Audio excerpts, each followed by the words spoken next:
George Foreman there in the 1990s with an inspiring message. The legendary boxer turned grilling tycoon died yesterday at the age of 76.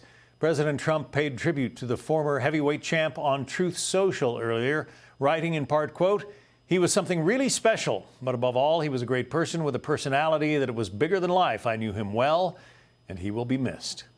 Let's bring in Ricky Cobb, host of the Ricky Cobb Show on OutKick. He was more than just a boxer, but he was a very successful boxer, Ricky. He was a great boxer. There's no doubt about that. And he had two careers, John, and there's not a lot of boxers that can say that. The George Foreman of the 1970s, the kid who won gold for America in 1968 in Mexico City, the guy that everybody thought was invincible, that Muhammad Ali improbably humbled in Zaire.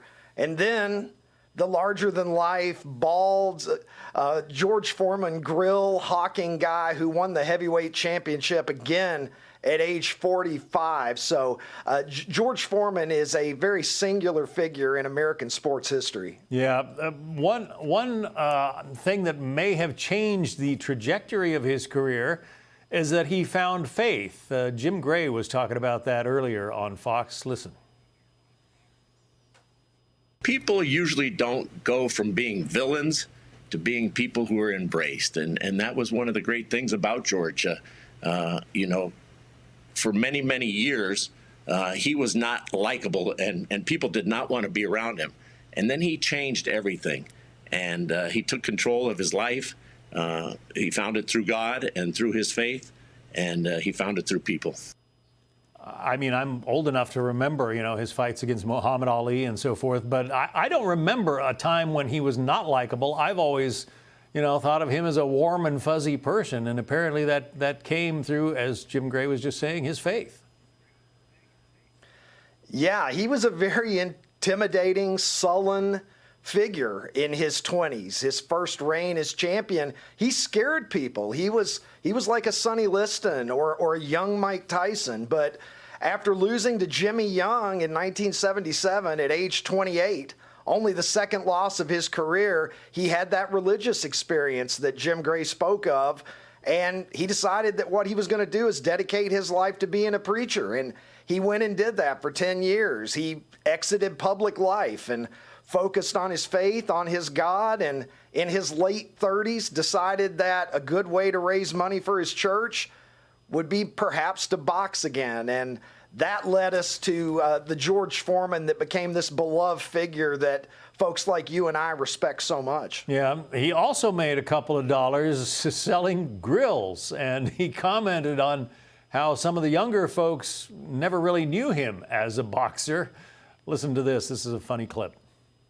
And Head Start program, the teachers explaining how George Foreman, the heavyweight champ of the world, Olympic, and they said, that's the cooking man.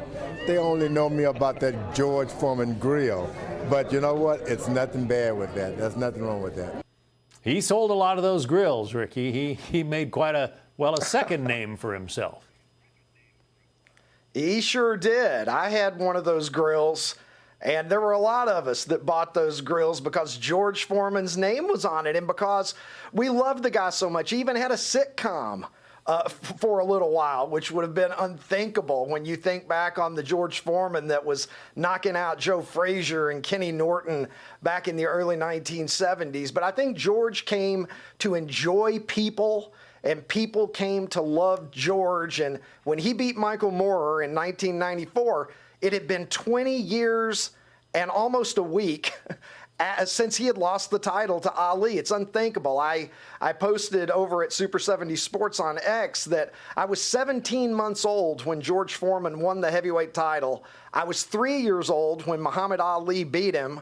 I hadn't even started first grade yet when he retired from his first career. And I was 23 years old when he regained the title. Yeah. It's pretty crazy stuff. It was a remarkable career, and you know, a lot of Americans don't remember that he won the gold medal in Mexico City in the Olympics. So he was an American champion as well as heavyweight champion. Ricky Cobb, we have to say goodbye. He certainly was. Yeah, thanks for coming on. We appreciate it.